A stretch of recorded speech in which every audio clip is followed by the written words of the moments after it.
మనం ఉన్న సందర్భం ఎంత ఆవేదనాభరితమైన సందర్భం అంటే,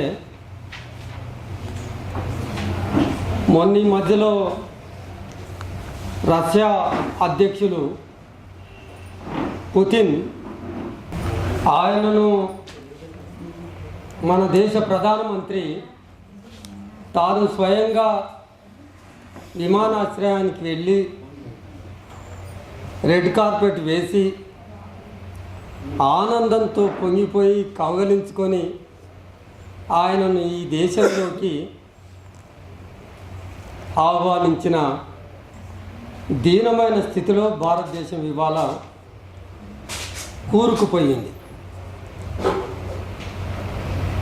ఆయన రష్యా గత 3 ఏళ్లుగా చిన్న దేశం ఉక్రెయిన్ మీద పడి యుద్ధం పేరుతో పాశవికమైన దాడి చేసి లక్షలాది ఉక్రెయిన్ ప్రజలను చంపించిన నిరంకుశ నియంత ఆయనను అసలు బైకాట్ చేయాలి, కానీ అంత గొప్ప ఉన్నతంగా మన దేశ ప్రధాని ఆహ్వానించదగ్గంత విషయం కాదు. ఇంకా రేపు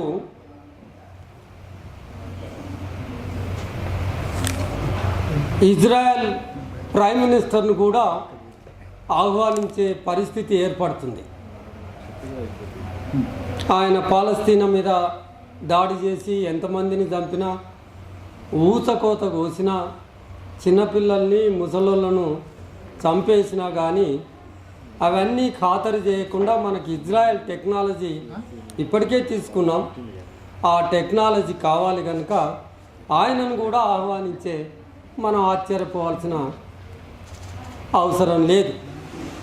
కేవలం పెట్రోల్ తీసుకోవాలనే ఉద్దేశంతో మాత్రమే, లేదా టెక్నాలజీ కావాలనే ఉద్దేశంతో మాత్రమే వీళ్ళను ఆహ్వానిస్తున్నామంటే అంతర్జాతీయంగా మానవ హక్కుల ఆ పత్రం మీద సంతకం చేసిన దానికి ఇంకా అర్థం ఏముంటుంది అనేది ఇవాళ మనం ఆలోచించాలి. ఇంకా ఈ సందర్భంలో మనం మన ప్రధానమంత్రి నరేంద్ర మోడీ ప్రధానమంత్రిగా ఉన్నంతకాలం మానవ హక్కులను గురించి మాట్లాడే స్థితి నెలకొంటుందా? అదే ఎన్హెచ్ఆర్సీలో, నిజానికి ఎన్హెచ్ఆర్సీ అనేది కూడా 53 సంవత్సరాలుగా ప్రభావితం చేయగలిగే అంతర్జాతీయంగా గుర్తింపు పొందిన పౌర హక్కుల సంఘం పనిచేస్తుంది. వివిధ రాష్ట్రాల్లో కూడా పౌర ప్రజాస్వామిక హక్కుల సంఘాలు ఉన్నాయి. వాటిని ప్రజలు ఏర్పాటు చేసుకొని కొనసాగిస్తున్న సందర్భంలో ప్రభుత్వం మరొక కమిషన్ను ఏర్పాటు చేయాల్సిన అవసరం ఏమొచ్చింది? వీటిని నిర్వీర్యం చేయటం కోసమో, మానవ హక్కులను అపహాస్యం చేయటం కోసమో ఆ సంస్థలను ఏర్పాటు చేశారు. జాతీయ స్థాయిలో ఏర్పాటు చేసిన మానవ హక్కుల కమిషను 32 సంవత్సరాల క్రితం ప్రారంభించారు. మన రాష్ట్రంలో కూడా 22 సంవత్సరాల క్రితం రాష్ట్ర స్థాయిలో మానవ హక్కుల కమిషను ఏర్పాటు కాబడింది. ఇది ఎందుకోసం? మనకు వేణు చెప్పినట్టుగా అంతర్జాతీయంగా మానవ హక్కుల కోసం ఒక అంతర్జాతీయ చట్టం దాన్ని ఆ పత్రాన్ని తయారు చేసిన, లేదా జాతీయ స్థాయిలో రాష్ట్ర స్థాయిలో మనం కమిషన్లు ఏర్పాటు చేసుకున్నా కానీ ఇవి దేనికోసం అంటే ప్రజలు ఏర్పాటు చేసుకున్న కమిషన్ సంఘాలను నిర్వీర్యం చేయడం కోసం మాత్రమే. కానీ ఈ 32 సంవత్సరాల చరిత్రలో అది సాధించిన ఘనత మనకి ఎక్కడా కనబడదు. ఈ జాతీయ మానవ హక్కుల కమిషను ఒక 4 సంవత్సరాల క్రితం ఆ మహాసభను యాన్యువల్ కాన్ఫరెన్స్ను జరుపుకున్నది. ఆ కాన్ఫరెన్స్కు ప్రధానమంత్రి మోడీ స్వయంగా పోయి ఏం చెప్తాడు అంటే, హ్యూమన్ రైట్స్ అనేటివి పక్షపాతమైన హ్యూమన్ రైట్స్. ఈ దేశంలో ఉన్న సంఘాలు, ఈ దేశంలో ప్రజలు ఏర్పాటు చేసుకున్న సంఘాలు పనిచేస్తున్న తీరుకు తను చెప్తున్న కితాబు ఏంటంటే, ఇవి పక్షపాతమైన సంఘాలు, ఇవి కేవలం ఒకవైపు మాత్రమే, ఒకరి హక్కుల గురించి మాత్రమే మాట్లాడుతాయి అని ఆయన ప్రసంగిస్తాడు. ఆయన వైఖరి ఏందో పుతిన్ను ఆహ్వానించినప్పుడు ఎన్హెచ్ఆర్సీ యాన్యువల్ కాన్ఫరెన్స్లో ఇట్లా మాట్లాడటం వల్ల స్పష్టమవుతా ఉంది. నువ్వు ఎటువంటి వేణు చెప్పినట్టుగా ఒక ఫాసిస్ట్ దశకు చేరుకున్న ఆ దశలో మనం ఉండి ఇవాళ మానవ హక్కుల గురించి ఘోషిస్తూ ఉన్నాం. మరొక వైపు ఈ 2014 తర్వాత ఏం జరిగిందో చెప్పిండు. మరొక వైపు గత రెండేళ్లుగా ఛత్తీస్గఢ్ మీద పడి, దండకారణ్యం మీద పడి మారణ హోమాన్ని కొనసాగిస్తున్న స్థితిని మన కళ్ళెదుట చూస్తున్నాం. మిత్రులారా, భారతదేశంలో భయంకరమైన మానవ హక్కుల ఉల్లంఘన విచ్చలవిడిగా కొనసాగుతున్న దశలో మనం సాక్షిభూతాలుగా నిలబడి ఉన్నాం. ఇంకా ఈ దేశంలో మానవ హక్కులకు స్థానం ఎక్కడ ఉంటుంది అని చూడాలి. గొప్పగా ఏర్పాటు చేసిన ఆ జాతీయ మానవ హక్కుల కమిషను మోడీ ప్రధాని అయిన తర్వాత అన్ని స్వయం ప్రతిపత్తి గల సంస్థలన్నిటినీ నిర్వీర్యం చేశాడు. ఎలక్షన్ కమిషను,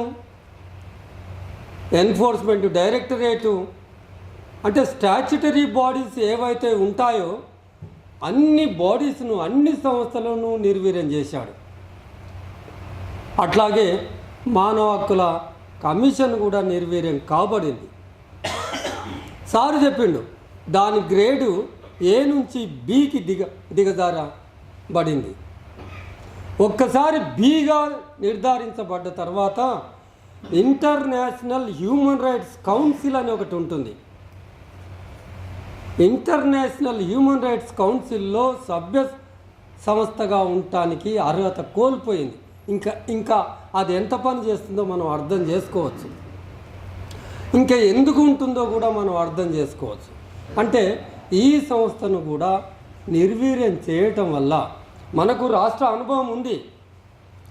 రాష్ట్ర మానవ హక్కుల కమిషన్కు ఏళ్ల తరబడి దానికి చైర్మన్ను అపాయింట్ చేయలేదు. ఏళ్ల తరబడి చేయలేదు. ఇక కేసులు ఎక్కడ, బాధితుల ఘోష ఎక్కడ వినబడుతుంది, ఎవరు వినాలి? ఇటువంటి స్థితిలో మనం కొనసాగుతూ ఉన్నాం. అంతర్జాతీయ